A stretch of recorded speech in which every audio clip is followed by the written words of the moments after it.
할렐루야. 주님의 은혜가 오늘 여러분 삶 가운데 가득하시기를 주의 이름으로 축원을 드립니다. 자, 예수님이 부활하시고 난 다음에는 패턴이 바뀌어버립니다. 부활하시기 전에는 제자들이 주님을 직접 찾아갔습니다. 그런데 부활하시고 난 다음에는 주님이 찾아오십니다. 이게 바뀌어버린 패턴입니다. 오늘도 마찬가지입니다. 문을 걸어 잠근 그들의 모임의 초소에 주님이 뚫고 들어가 찾아오셨고, 에라 모르겠다, 야 우리는 고기나 잡으러 가야 되겠다. 고기밖에 잡을 게 없겠다. 고기나 잡으러 가야 되겠다. 다른 거 할 게 아무것도 없고 속수무책인 우리는 옛날에 했던 것처럼 고기나 또 잡으러 가야 되겠다라고 고기 잡으러 가고 있는 바로 그 바닷가로, 호숫가로, 그 물 헛질하고 있는 그곳으로 주님이 또 찾아오십니다. 여러분, 이게 바뀌어버린 패턴이에요. 부활하신 이후로 주님이 직접 그들을 찾아오시는 바로 이 영상으로 진행이 되고 있습니다. 오늘은 심지어 옛날로 돌아가 버린 바로 이 제자들에게 주님이 찾아오십니다. 여러분, 왜 주님이 찾아오시는 게 왜 중요하냐? 우리가 찾아가는 것도 더 중요할 것 같은데 주님이 찾아오시는 게 왜 중요하냐면, 제가 좀 전에도 표현을 했습니다만 속수무책이라는 표현을 했습니다. 이 스스로가 찾아갈 수 없는 상황이에요. 그러니까 너무 힘들어서 찾아갈 수도 없지만 정말 너무 교만하기 이를 데 없고 너무 착각이 하늘을 찌를 정도로 이 사람의 생각이 어떻게 된 건지, 도대체 착각이 됐든 교만이 됐든 뭐 손을 쓸 수 없을 지경으로 너무 힘든 상황이 되었든 어찌되었든 간에 이 스스로 찾아갈 수 없는 영혼들에게 주님이 찾아오시게 되는 이 패턴을 보시면, 오늘 바로 여러분께서 보시고 있는 바로 이 제자들이 디베랴 호수, 바로 옛날로 돌아가 버린 그들에게 주님이 찾아오신 진정한 의미에 대해서, 왜 주님이 찾아오실 수밖에 없었는지, 주님이 찾아오시는 건 어떤 의미인지를 설명을 해주고 있어요. 오늘 본문에서 그날 밤 그들이 이제 고기를 잡으러 나아갈 때 베드로가 이야기합니다. 베드로와 디두모라 하는 도마와 갈릴리 가나 사람 나다나엘과 세베대의 아들들과 또 다른 제자 둘이 함께 있더니 시몬 베드로가 나는 물고기 잡으러 가노라 라고 얘기를 합니다. 이 물고기 잡으러 가노라라는 말은 뭔가 적극적으로 내가 뭘 해봐야 되겠다라는 개념이 아니라, 나는 원문의 표현대로 그대로 좀 뉘앙스를 살려서 표현하면 나는 물고기나 잡으러 가야 되겠다라는 얘기예요. 물고기나 잡으러 가야 되겠다. 여러분, 이 물고기나 잡으러 가야 되겠다라는 이 표현은 이 이전에 너를 사람을 낚는 어부로 삼겠다라고 불러주신 예수 그리스도의 소명과 사명의 대치가 되는 고백입니다. 사람 낚으러 가야 될 사람이 지금 뭐라고 얘기하고 있나? 나는 그 물고기나 잡으러 가야 되겠다. 무슨 얘기냐면 나는 그것밖에 지금 할 게 없다, 이런 얘기예요. 난 그거라도 해야 되겠다, 뭐 이런 얘기입니다. 지금 다른 거 다 내팽개치고 다시 올라왔지 않습니까? 다시 돌아왔잖아요. 옛날로 돌아왔잖아요. 참 지긋지긋하죠. 자꾸 옛날로 돌아가고 아주 진절 런더리가 납니다. 옛날로 또 돌아가요. 계속 돌아갑니다. 옆에 있다 보면 정말 신물이 날 정도로, 냄새 날 정도로 옛날로 돌아갑니다. 말하는 것도 그렇고 행동하는 것도 그렇고 바라보고 있으면 정말 말을 섞기 싫을 정도로 자꾸 옛날로 돌아갑니다. 그러면서 그 옛날로 돌아가 버린 사람의 입에서 나온다는 소리가 그거예요. 난 물고기나 잡으러 가야 돼. 에라 모르겠다. 물고기나 잡으러 가야 되겠다. 에라 모르겠다. 예수 믿는 거나 안 믿는 거나 뭐 내질러 버립니다. 이 베드로가 그렇게 얘기를 해요. 물론 베드로는 좀 성격상 좀 괄괄하고 또 외향적인 성격이고 다혈질적인 성격이 있습니다만, 그가 고백하는 걸 들어보시죠. 물고기나 잡으러 가야 되겠다. 사람 낚는 어부가 되겠다라는 주님의 말씀에 3년 동안의 결과, 이게 바로 그 3년의 결과인가 싶을 정도로 베드로가 이렇게 얘기합니다. 물고기나 잡으러 가야 되겠다. 그런데 문제는 뭐냐면 그 뒤입니다. 그들이 우리도 함께 가겠다 하고, 그래도 우리도 그냥 물고기나 잡으러 가야 되겠다. 니들도 다 사람 낚는 어부로 지금 부르셨는데 너도 그러냐? 나도 그렇다. 우리도 다 같이 그냥 그렇게 옛날로 돌아가 버리자. 그렇게 해서 그냥 물고기나 잡으러 가자 했는데, 근데 결과는 뭡니까? 배에 올랐고 그날 밤에 아무것도 잡지 못했다, 이런 얘기야. 아무것도 잡지 못했다. 여러분, 한 마리라도 잡으면 가능성 생겨요. 한 마리라도 잡으면 옛날로 돌아갈 이유가 생겨요. 한 마리라도 잡히면 옛날로 돌아갈 근거가 생깁니다. 그러면 한 마리라도 잡았으니 이렇게 돼버린다고요. 하나라도 잡았으니까 여기 온 보람이 있겠다. 하나라도 잡았으니까 내가 그나마 여기 물가에 있어야 되겠다 싶은 겁니다. 옛날에는 그렇게 많이 잡아가지고 어떻게 했습니까? 많이 잡은 물고기와 배를 어떻게 했어요? 버려두고 사람 낚는 어부가 됐어요. 근데 지금은요, 한 마리도 못 잡았어요. 근데 딱 한 마리라도 잡아버리면 거기서 가능성 근거를 거기서 찾는다는 거예요. 한 마리도 못 잡았습니다. 여러분, 오늘 이 한 마리도 잡지 못했다라는 말은 상당히 중요한 고백입니다. 한 마리도 잡지 못했다라는 말은 상당히 중요한 주님과의 관계를 설명하기 위해서 한 마리도 잡지 못했다. 그리고 한 마리도 잡지 못한 그들에게 주님이 찾아오신 거예요. 한 마리도 잡았다라면은요, 또 몇 마리도 잡았다라면 이거는 얘기가 달라집니다. 그런데 지금 한 마리도 잡지 못한 그들에게 찾아오신 거예요. 근데 어찌되었든 한 마리도 잡지 못했다라는 말은 여러분, 아무것도 잡지 못했다라는 고백, 바로 뭘 얘기하느냐면 우리가 아무것도 아니라는 얘기예요. 이 이야기는 이 베드로를 포함한 지금 고기나 잡으러 가야 되겠다 해서 배에 올라가지고 배를 가지고 물로 들어가서 거기서 그물질 해가지고 걷어 올렸는데 아무것도 잡지 못했다는 말이잖아요. 이 말은 뭐냐 하면 그 함께 물고기 잡으러 간 베드로와 제자들이 다 아무것도 얻지 못했다, 아무것도 잡지 못했다라는 말은 우리가 아무것도 아니다라는 얘기예요. 이건 그걸 내포하고 있어요. 그 고백이에요. 이 뭘 얘기하는 거죠? 어려운 게 아니지 않습니까? 주님을 떠나서는, 주님과 멀어져서는 나는 아무것도 아니다라는 걸 증명을 해내는 거예요. 그러니까 나가서 주님을 떠나서 한번 너희들이 어떤 존재인지를 확인을 해라, 이런 얘기인 거예요. 그래서 아무것도 못 잡았다라는 말은 내가 아무것도 할 수 없다라는 개념이 아니라 내가 아무것도 아니라는 거예요. 내 자신이 주님을 떠나서는 내가 아무것도 아니라는 거예요. 그래서 아무것도 잡지 못했다. 그래서 한 마리라도 잡았다면 내가 무엇이다라는 1 정도의 가능성도 가지고 있는 거예요. 근데 그것도 없는 겁니다. 따라서 아무것도 잡지 못했다. 내가 아무것도 아니다. 주님을 떠나서는 나는 아무것도 아니다. 주님과 멀어져서는 나는 아무것도 아니다. 그래서 그들에게 주님이 오신 거예요. 이제 이해가 되십니까? 주님을 떠나온 그들이 물고기를 잡으러 갔다가 한 마리도 잡지 못해요. 아무것도 잡지 못했습니다. 그 고백은 뭐냐 하면 내가 아무것도 아닙니다. 이기 때문에 그래, 너는 이거야가 되기 위해서 주님이 오신 거예요. 그래서 내가 아무것도 아닌 게 되어야 주님이 오셔서 주님과의 관계로 설명이 되는 거예요. 그래서 아무것도 못 잡은 거예요.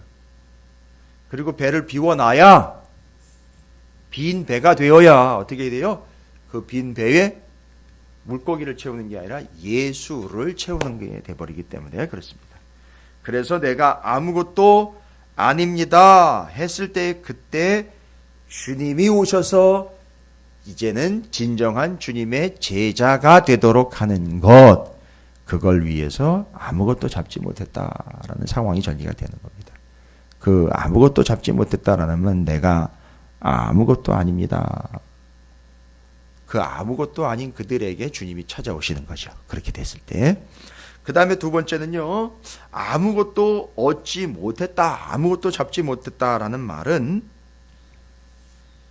지금 있는 것들, 일반적으로 또 얘기를 할 거예요. 지금 내가 가지고 있고 지금 내가 누리고 있는 모든 것들, 단 내가 소유하고 있는 그 어떤 것들, 여기서 지금 제자들은 비었지만 배라도 가지고 있어요. 배가 됐든 그물이 됐든 뭐가 됐든지 간에 지금 내가 가지고 있는 것들 있지 않습니까? 지금 내게 있는 것들, 그것도 주님이 아니면 무용지물이다, 이렇게 되는 거예요. 자, 내가 아무것도 아니다. 내가 지금 가지고 있는 것도 아무것도 아니다. 나도 아무것도 아니다. 내가 가지고 있는 것도 아무것도 아니다. 무용지물이다. 왜냐? 주님과의 관계에 있어서 주님과 떨어져 있고 주님과 멀어져 있기 때문에 나도 아무것도 아니고 내가 가지고 있는 것도 무용지물입니다 할 때 주님이 오셔서 주님이 그들에게 주인이 되어주시고 스승이 되어주시고 주님이 그들에게 뒤에 나와 있죠. 금을 던져라고 했을 때 여기는 153마리 그물이 가득 차, 배가 그냥 꽉 찼다라고 이야기했을 때 바로 주님이 없이는 나는 아무것도 아니고 주님이 없이는 내가 가진 것 다 무용지물입니다 라고 이야기를 하는 거예요. 자, 이걸 왜 이렇게 이야기를 하고 굳이 빈 배 이야기와 아무것도 잡지 못한 사건으로 이 허무한 이야기처럼 기록을 해놨느냐? 바로 주님과의 관계를 설명하기 위해서라는 거예요. 그래서 바로 이것이 제자들도 그렇고 그들이 가지고 있는 모든 것들도 그렇고 삶도 그렇고 인생도 그렇고 따라서 나는 아무것도 아닙니다. 내가 가지고 있는 것도 다 무용지물입니다. 뭘 얘기합니까? 그래서 오직 주님입니다 라는 걸 얘기를 하고 있는 거죠. 비워버린 그들에게, 비워진 그들에게, 아무것도 없는 그들에게 주님이 찾아오셔서 주님이 어떤 의미인지를 설명을 하고 있는 거죠. 그래서 주님이 나의 의미, 그 주님이 내게 어떤 분이신지가 설명이 되어야 내가 어떤 존재인지가 설명이 되는 것이고, 그 다음에 주님이 곧 나는 아무것도 잡지 못했습니다. 나는 아무것도 없습니다. 무용지물입니다 라고 할 때 주님이 곧 나의 것 되어 주시는 것으로 오신 거예요. 이게 바로 이 제자들이 갈릴리 호수에서 기가 막히게 경험하게 된, 이제는 빼도 박도 못하게 되는 더 확실한, 주님이 찾아오셨기에 그들이 이제는 부활하신 주님을 만나고 부활을 증거하여 이전보다 더 확실한 주의 제자가 될 수 있었다라는 사건으로 설명을 하는 겁니다. 그래서 오늘 아무것도 잡지 못했다라는 표현, 왜 아무것도 잡지 못했느냐라고 고백을 하죠. 왜 그러냐면 아무것도 잡지 못해야 주님이 찾아오셔서 주님이 그들에게 무엇이 되어주시고 그들이 가지고 있는 것이 의미 있게 되기에, 주님과의 관계가 아니고서는 이거는 설명 불가하고 회복 불가하며 의미 없음이 되기 때문에 그렇습니다. 그래서 이건 주님과의 관계를 설명하기 위하여 주님이 없으면 아무것도 아니고 주님이 없으면 내가 가지고 있는 모든 것들이 무용지물, 이거 되는 거예요. 그러나 이 바로 아무것도 아니고 무용지물이 될 그들에게 어떻게 될 거죠? 찾아오셨다는 거예요. 이게 관건인 거예요. 그래서 나는 주님의 제자가 되었고요. 아무것도 아닙니다 라는 존재가 주님의 제자가 되었고요. 물고기 한 마리도 못 잡은 그들에게 주님이 스승이 되어주시고 이들이 주님의 제자가 되어주었고 될 수 있었고, 그 다음에 그들이 가지고 있는 것이 주의 명령에 의하여 잡는데 자기들 스스로는 한 마리도 못 잡았는데 뒤로 가면 주님의 명령에 따라서 그것이 한 마리도 못 잡았던 그물이 찢어질 정도로 어마어마하게 많은 고기를 잡는 도구가 되었습니다. 이게 그 의미예요. 따라서 주님과의 관계를 이야기하는 거죠. 소중하고 중요하고 근본적인 주님과의 관계, 요것 때문에 주님이 찾아오심이에요. 오늘 우리는 이 사실로 명확하게 두 가지 근거 삼습니다. 자, 우리는 정말 우리 스스로 속수무책인 것과 우리 스스로 무용지물인 것을 깨달을 수밖에 없어요. 우리의 삶에서 우리는 속수무책과 무용지물을 고백할 수밖에 없습니다. 이때 주님은 찾아오시는 거죠. 그래서 찾아오신 주님과의 관계에서, 그래서 주님이 내게 전부이십니다. 주님이 내게 스승이십니다. 주님과의 관계가 설명이 되는 거예요. 속수무책과 무용지물인 그에게 주님이 찾아오셔서 주님과의 관계가 설명이 되는 것, 그래서 주의 제자가 되고 주님이 그들에게 의미가 되어 있는 주님과의 관계를 이야기하는 것. 그러나 주님과 관계에서 멀어지고 떨어졌을 때에 우리가 어떤 존재가 된다? 속수무책, 무용지물이 된다. 그러나 주님이 우리에게 찾아오셔서 우리가 그의 제자가 되고 의미가 되고 주님이 우리에게 허락하시는 바가 되는 이 관계를 잊지 마시기를 주님의 이름으로 축원을 드립니다. 속수무책과 무용지물의 삶으로 찾아와 주신 주님, 그로 인하여 의미를 얻게 되는 인생들, 제자들, 아무것도 잡지 못했다. 그 아무것도 잡지 못한 그들에게 주님이 찾아오셨다. 여러분, 오늘도 변함없습니다. 오늘도 주님은 여러분들을 찾아가십니다. 언제요? 배에 어마어마한 생선을 잡아가지고선 만선으로 들어올 때 주님이 찾아오시는 게 아니라 속수무책 무용지물일 때 찾아오시는 거예요. 우리가 어제 말라기서도 함께 나눴습니다만, 속수무책 무용지물은 주님께 피곤함을 드리는 게 아니에요. 그게 피곤함이 아니에요.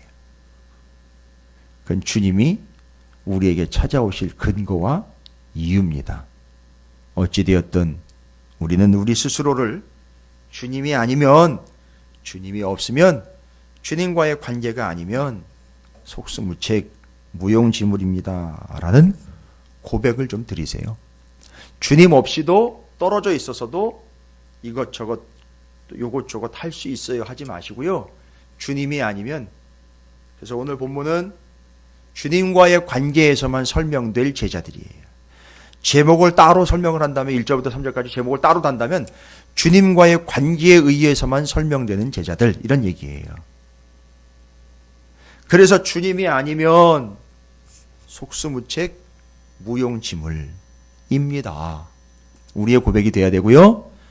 그런 그들에게 주님은 어떻게 된다? 찾아오신다. 찾아오셔서 고기를 많이 잡게 된다가 아니라 찾아오셔서 주님은 그들에게 스승이 되시고 그들은 주님의 제자가 된다. 관계가 형성이 된다는 거죠. 뭐가 잘 된다가 아니라 주님과 제자들과의 관계가 온전케 된다는 거지, 또 물고기 잔뜩 잡은 거 가지고 또 울고 먹으면 안 된다는 겁니다. 됐죠? 내가 누굽니까? 주님과의 관계에서 떨어져 있는 자, 속수무책 무용지물이에요. 인정하고 들어갑니다. 그들에게 주님이 찾아오십니다. 그래서 제자가 되십니다. 스승이 되십니다. 이것이 물고기 많이 잡았습니다 로 또 기복신앙으로 가면 안 된다는 것이죠. 주님이 없으면 속수무책입니다. 무용지물입니다. 그러나 주님이 함께 하시면 제자입니다. 주인이십니다. 스승이십니다. 이게 되는 거죠. 뒤에 가면 주님이 이제 아주 의미심장한 행동들을 계속 이어가세요. 그 물가에다 꼭 또 불을 피워놓고선 고기하고요, 떡하고 준비해가지고 또 그들을 먹이려고 일로 와, 밥 먹어. 생선 놓여있고 떡도 있더라. 여러분 9절에 가서 살펴봐야 되겠지만 생선도 있고 떡도 있더래요. 아주 뜨끔 쿡 찔리지, 아주 그냥 쿡 쑤시는 거예요. 마치 허리 쑤시는 것처럼 쿡 쑤시는 거예요. 생선도 있고 떡도 있었대요. 여러분 이게 초창기에 있었던 일 아닙니까? 맨 끝에 와가지고 제자들 다시 찾아오셨는데 거기서 또 뭐예요? 생선 준비해가지고 떡 준비해가지고. 옛날에는 어떻게 했습니까? 물고기 2마리, 보리떡 5개 준비해가지고 죄다 먹었잖아요. 죄다 먹고 제자들이 다 날랐잖아요. 거기다가 죄다 또 걷었잖아요. 근데 이제 주님이 그 떡과 생선을 준비해가지고 직접 먹여주시고 구워주시고 아주 쿡쿡 찔립니다. 지금 주님이 그렇게 의미가 되시기 위해서 오신 거예요. 먹여주시기 위해 오신 게 아니라 그 의미가 되시기 위해 오신 거예요.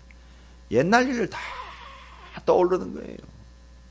옛날의 기억들 다 떠오릅니다. 지금 3년 전 이야기부터 다 지금 떠오르는 거예요. 왜 굳이 또 물고기하고 떡, 아니 뭐 일반적인 식량이니까 그럴 수 있어요. 근데 딱 또 그렇게 맞춰가지고 생선하고 떡하고 준비를 해가지고 또 제자들을 먹이시려고 거기서 불을 또 펴놓고 불을 또 쬐고 계십니다. 또 불 쬐다가 또 도망간 인간 있잖아요. 또 아이고 별거 다 생각나게 하시는 거예요 지금. 여러분 주님이 지금 제자들 괴롭히려고 온 거예요. 야, 내가 죽었다고 나 없다고 니들 이런 식으로 할 수 있어 도대체? 야, 이게 뭐 하는 짓이야? 꼭 뜨끔뜨끔하게 만들려고 지금 와가지고 어글짝 놓으시는 거예요. 아니잖아요. 나야 나. 나라고. 그럼 너는 뭐야? 이거 자꾸 묻는 거 아니야. 나야. 너는 뭐야? 맺습니다. 주님, 제가 주님을 떠나서는 속수무책 무용지물입니다. 그래서 내가 왔잖아. 아, 그렇군요. 이제 제가 주님의 진정한 제자가 되는 것이군요. 그래, 내가 너희들의 진정한 스승이다. 생명이다. 떡이다. 양식이다. 이렇게 가는 거예요. 자, 우리의 입에서는 계속 무슨 고백이 나올 겁니까? 물고기나 잡으러 가자. 속수무책 무용지물. 그들에게 주님이 찾아오셔서 의미가 되어주시고 뜻이 되어주시고 관계가 되어주실 줄로 믿습니다. 걱정하지 마세요. 속수무책 무용지물을 너무 걱정하지 마세요. 그들에게 찾아오십니다. 찾아오셔서 의미 되어주십니다. 주님이 뜻이 되어주십니다. 주님이 관계가 되어주십니다. 여러분은 스스로 무엇을 할 수 있다가 아니라 주님이 없으면 속수무책입니다. 무용지물입니다. 라고 고백하십시오. 주님이 찾아가십니다.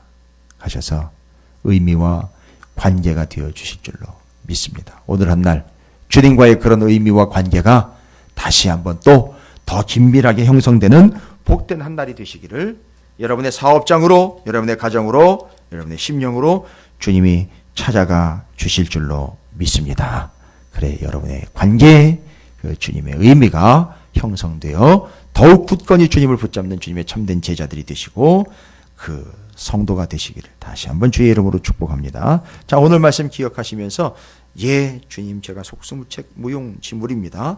주님 내게 찾아오셔서 의미와 관계가 되어 주시옵소서. 주의 이름을 한번 부르시고 소리내어 기도함으로 한 날을 시작합니다. 기도하겠습니다.